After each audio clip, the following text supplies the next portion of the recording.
네, 여러분 안녕하십니까. 아직까지 이 스튜디오가 구축이 되지 않아서 우선 뒤에 창문 가리개로 책만 좀 덕지덕지 쌓아서 하고 있습니다. 여러분 보시기에 그렇게 불편하지 않았으면 좋겠습니다만 이번 주말이면 세트를 좀 갖출 것 같습니다.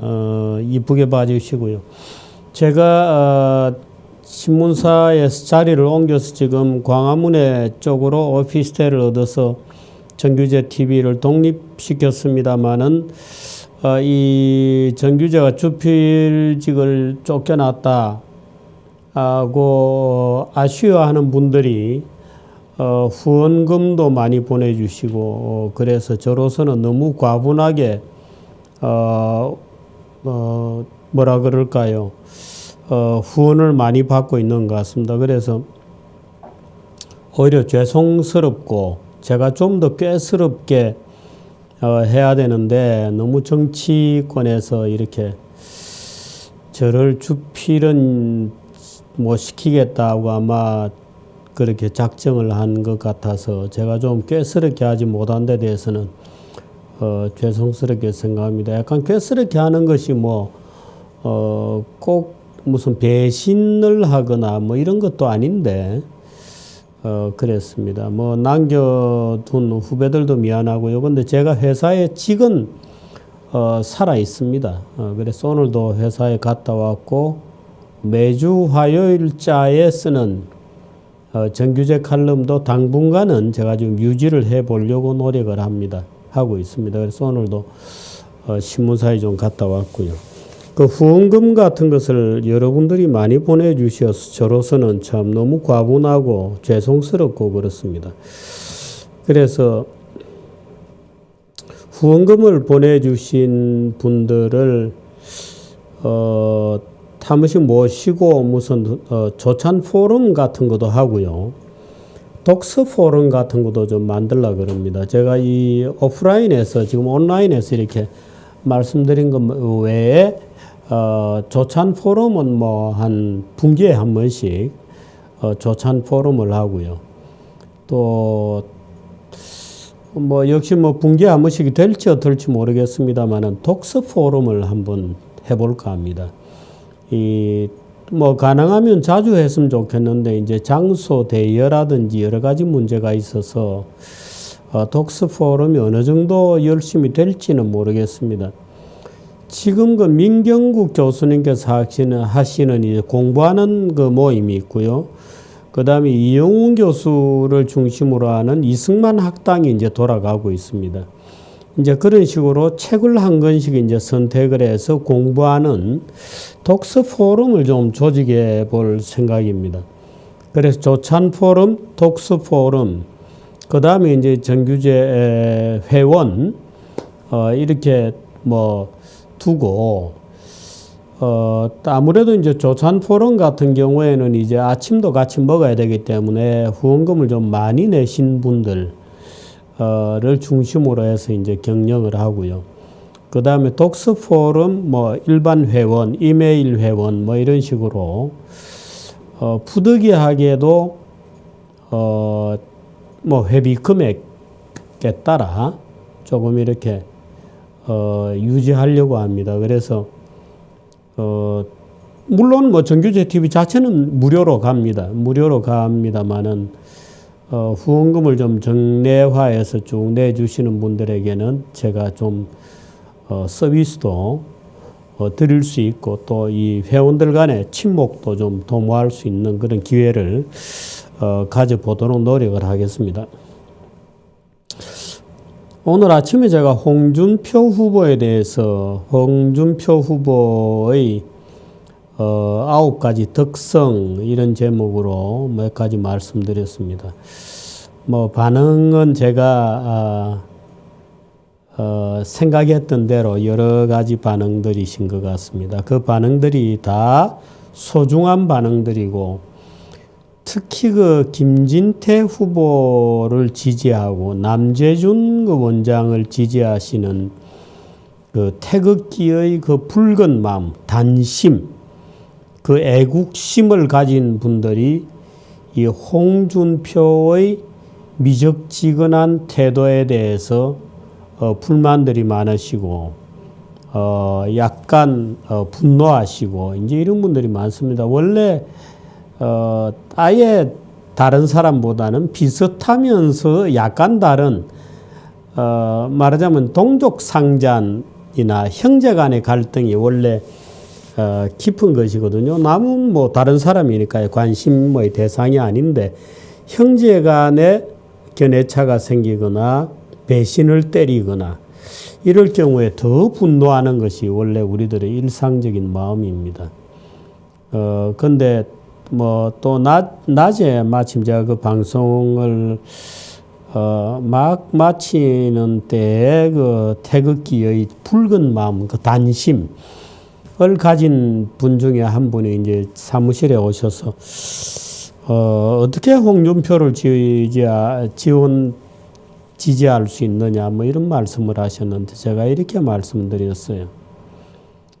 선거는 정치입니다. 정치여서 우리의 붉은 마음, 우리가 서로 동지애를 느끼고 저도 뭐 거의 매주 부득이하게 외부 행사가 없을 때는 대부분 거리에 나가서 시청 앞에 나가서 여러분들의 얼굴을 보고 뭐 그렇게 했습니다만은 정치하고 이 애국심을 온전히 키워나가는 것하고는 좀 다른 것 같습니다. 우리가 그 정도로 좀 꾀스럽게 영리하게 해야 될 것 같습니다. 그저 우리의 마음만 열정만 내세워서 우리 편 아닌 모든 자는 적이다고 규정하게 되면 그야말로 우리는 무슨 유대인들이 그랬다 하지 않습니까? 마사다의 무슨 결사항전을 위해서 목숨을 던지는 또는 뭐 일본의 뭐 사무라이 도쿠가와의 막부 시절에 있었던 뭐 주신구라 충신들의 이야기 이런 것처럼 우리가 한번 산화해서 목숨을 던져서 일이 성취가 되면 모르겠습니다만 그런 일은 아니죠. 그러므로 더 우리가 인내심을 발휘하고 우리의 열정들을 모아서 오히려 정치적 세력을 만들고 그것이 존중받아야 됩니다. 존중받기 위해서 우리가 취해야 할 말하자면 도가 있죠. 그걸 저는 절제된다는 의미에서 중용의 도라고 늘 부릅니다. 중용이라는 게 그저 적당하게 비겁하게 가운데 왔다 갔다 하는 것이 아니거든요. 꼭 지금 시점에서 해야 할 일을 해가면서 가슴속으로는 얼마든지 붉은 마음, 붉은 태극기의 단심을 가질 수 있습니다. 그 두 가지가 전혀 모순되는 것이 아닙니다. 그런 차원에서 아침에 홍준표 후보의 9가지 특성에 대해서 말씀을 드렸는데 저는 개인적으로 이런 소외되어 있습니다. 저는 아마 정규제가 정치적이지 않다. 아주 나쁜 의미로 이건 여러분들이 다 인정하실 텐데 제가 거의 모든 후보 지금 대통령 후보들하고 다 조금씩은 얘기를 해봤습니다만은 그 중에서 가장 거칠 것이 없는 그야말로 통달에 있다고 할까요? 통달 이러면 굉장히 그 좀 과도한 말입니다만은 적어도 국정과제 정규제가 던지는 질문에 대해서 어떤 것이든지 답변할 수 있는 지적 능력이 되는 사람은 글쎄요. 그 중에서 홍준표 후보는 정말 거침이 없었다고 하는 점도 여러분께 첨가해서 말씀드릴 수 있을 것 같습니다. 이 사람이 상당히 내공이 늘었다. 눈을 씻고 다시 봐야 되겠다. 사실 홍준표 후보에 대해서 마음에 들어하지 않는 분들은 홍 후보가 좀 너무 달랑댄다. 품위가 없다. 이제 이런 말을 하죠. 근데 글쎄요. 그 품위가 없다는 말은 지금 우리가 산 좋고 물 좋고 정자 좋은 이런 상황이 아니지 않습니까? 싸워야 되고 노조와 싸워야 되고 국회와 정말 일전을 불사해야 될 거고 정치 세력들 간에 그야말로 계급장을 떼고 붙어야 되는 이런 상황에서 파이팅을 누가 할 수 있겠는가? 이런 점을 생각해 보면은 저희 아침에 홍준표의 9가지 특성을 말해야 하는 저희 심정도 여러분들이 좀 이해를 해 주실 수 있지 않겠나 고 생각합니다. 지금 그 얘기 드리려고 시작한 것은 아니고요. 요즘 국민연금 가지고 말들이 굉장히 많습니다. 이 국민연금은 지금 자산 규모가 아마 지금 현재 600조 원을 넘었을 겁니다. 저게 이제 2020년이 되면 2020 몇 년이 되면 1000조가 됩니다. 또 2040년 정도가 되면은 2000조가 됩니다. 어마어마한 자원이 됩니다. 모든 근로하는 국민들로부터 또는 지역가입자도 많으니까 국민들로부터 노후자금을 강제로 떼서 착착 쟁여놓고 있습니다. 국민연금이 거대한 자산의 덩어리가 만들어지는 거죠. 박근혜 대통령을 구속으로 몰고 간, 탄핵으로 몰고 간 그 중에 하나도 이 국민연금입니다. 국민연금이 삼성물산과 제일모직이 합병하는데 찬성해 줬다. 그 찬성해 주는 대가로 삼성이 최순실을 도와주고 미르재단에 출연했다. 그러므로 뇌물이다 하는 것이 이제 성립이 된 거죠. 그 찬성해 주게 한 것을 누구에게 시켰냐? 국민연금에게 그걸 시키고 문형표 당시 보건복지부 장관이 그것을 도와주었다. 대통령의 지시로 문형표가 국민연금을 동원해서 삼성물산을 지원해 주었으므로 뇌물이다. 이제 이렇게 엮어간 겁니다. 그럼 국민연금은 어떻게 했어야 됐나? 당연히 어떤 경우라 하더라도 국민연금은 삼성물산과 제일모직의 합병을 지지하고 주총에서 찬성표를 던졌을 것이 확실합니다.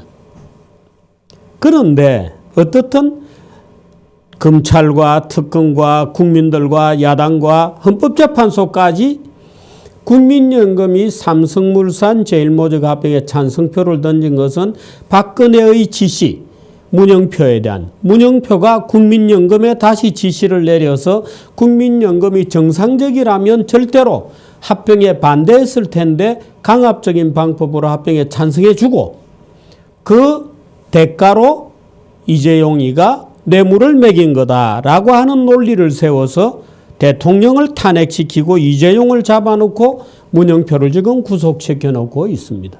구속 중 재판을 하고 있죠. 과연 그런가?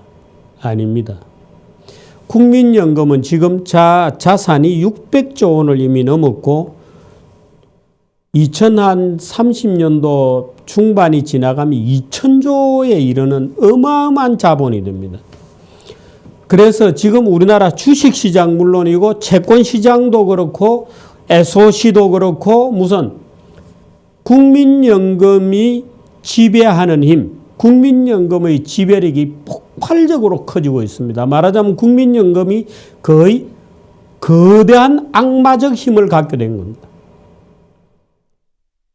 제가 지금 국민연금 얘기를 하게 된 그 계기, 지금 대우조선이 구조조정을 하잖아요. 그런데 대우조선이 발행했던 채권을 국민연금이 지금도 가지고 있습니다. 얼마를 가지고 있나?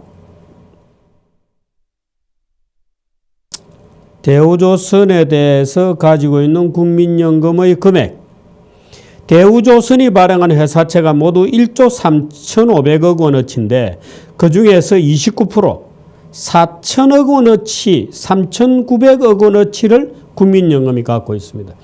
그래서 이 3,900억, 4천억 중에 절반은 출자 전환을 주식으로 바꾸고 절반은 만기를 연장해 달라는 게 정부의 요구입니다.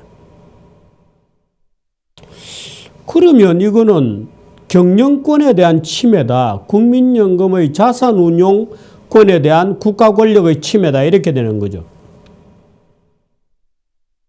박근혜를 집어넣을 때는 언제고 지금 또 정부가 대우조선 구조조정에 대해서 국민연금의 모가지를 비틀어서 이렇게 해라 저렇게 해라 지금 또 하고 있는 겁니다. 그러므로 박근혜를 국민연금에 영향력을 행사하는 이유로 집어넣은 게 얼마나 거짓말인지 너무나 잘 알 수 있죠. 그 거짓말입니다. 얼토당토하는 누명을 씌운 거죠.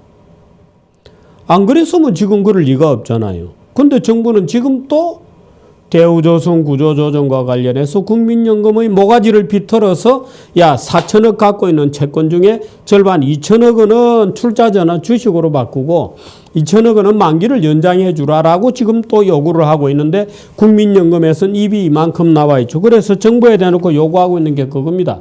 그래요. 우리가 다시 한번 생각해 보겠다. 그러므로 대우조선이 분식회계를 했는데 그 분식회계에 대한 입장,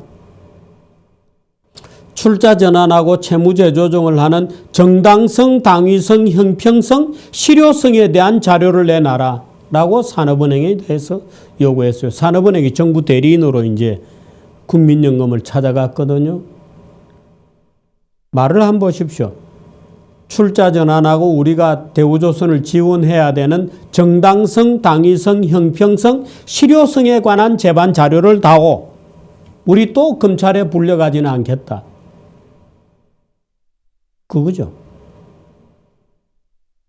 우리 또 검찰에 불려가기 싫다. 나중에 검찰은 네가 가. 우리를 이렇게 모가지를 비틀면 비트는 이유를 내놔봐. 하고 국민연금이 지금 저항하고 있는 겁니다. 이 저항은 치열합니다. 들어보십시오.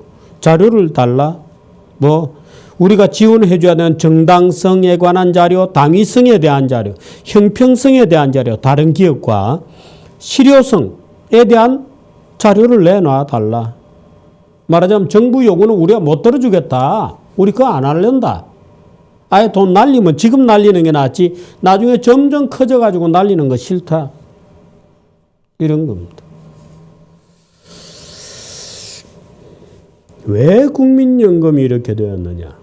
거대하기 때문입니다. 거대하기 때문에 국민연금이 지금 5% 이상 지분을 가지고 있는 상장사가 285개입니다. 물론 삼성전자 이런 건 엄청나게 가지고 있죠. 5%가 아니라 10% 이상 가진 상장사도 76개입니다.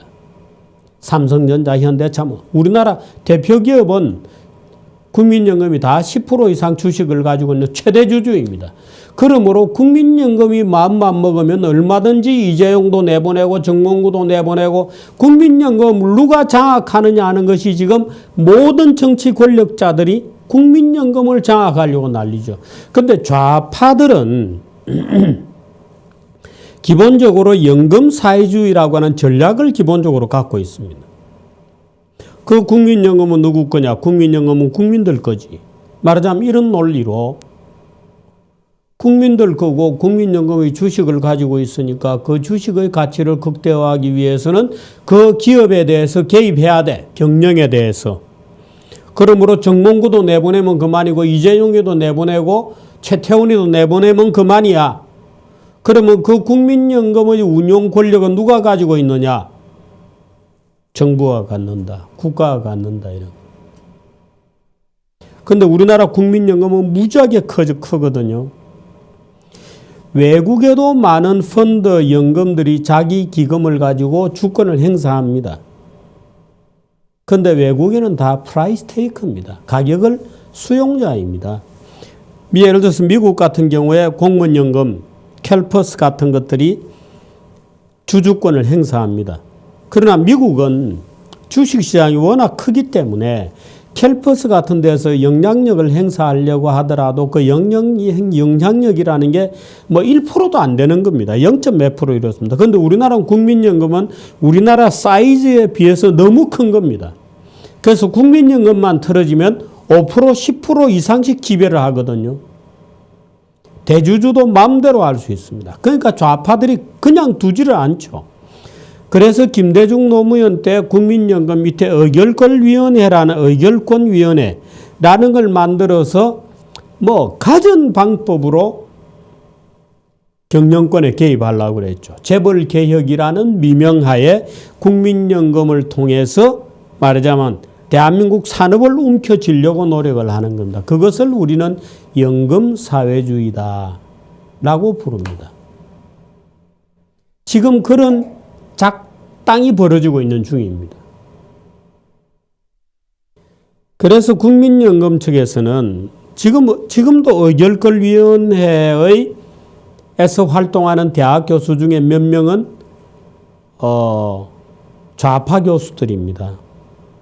그 좌파 교수들이 재벌 개혁을 매번 떠들고 기업 지배구조를 개혁해야 한다는 명분으로 소위 국민연금 의결권위원회 같은 데 파고들어서 지금 이렇게 만들어 놓고 있는 거죠. 큰일입니다. 대강 오늘 말씀드린 요지를 그림으로 한번 보실까요? 국민연금 악마의 유혹 이런 제목을 달아놨습니다. 순서대로 쭉 보시면 거대해지는 연금자산, 우리나라는 시장 규모에 비해서 국민연금 규모가 너무나도 지금 커지고 있습니다. 다른 나라에는 비슷비슷한 게 많기 때문에 그 연금과 펀드들 사이에서도 견제와 균형이 되는데 우리나라는 국민연금이 너무나 큽니다. 연금 없이는 금융시장이 마비됩니다. 주식시장도 그렇고 채권시장도 그렇고 뭐 국공채 시장도 다 그렇습니다. 연금 괴물은 갈수록 팽창하고 있습니다. 다음 페이지. 고쳐졌습니까? 제가 지금 안 보여서 예. 좌파들의 치열한 노력이 그동안에도 전개되어 왔고 만일에 정권이 바뀌면 소위 연금사회주의적 어프로치가 폭발하게 됩니다. 그렇게 되면 대한민국은 마치 자본주의의 외형, 말하자면 연금이 주식을 가지고 있으니까 당연히 그 주주권 행사에 의해서 기업을 관여할 수 있다라고 하는 논리로 사실은 국가의 의지를 관철하는 연금사회주의가 관철되게 됩니다. 우리들이 낸 돈으로 좌파들이 국민연금을 장악하고 거기서 통치하는 겁니다. 대한민국은. 재벌도 마음대로 하는 거죠. 사실 이런 문제는 대통령이 누가 되느냐는 것보다 중요한 문제입니다. 내 돈을 가지고 자기들이 마음대로 하는 거예요. 내 돈을 가지고 자기들이 마음대로 내 노후 자금을 가지고 지금 이렇습니다. 연금이라는 걸 모아가지고 그 중에서 15%는 무조건 착착돼가지고 해외 부동산 같은 데 투자를 하거든요. 미쳤습니까?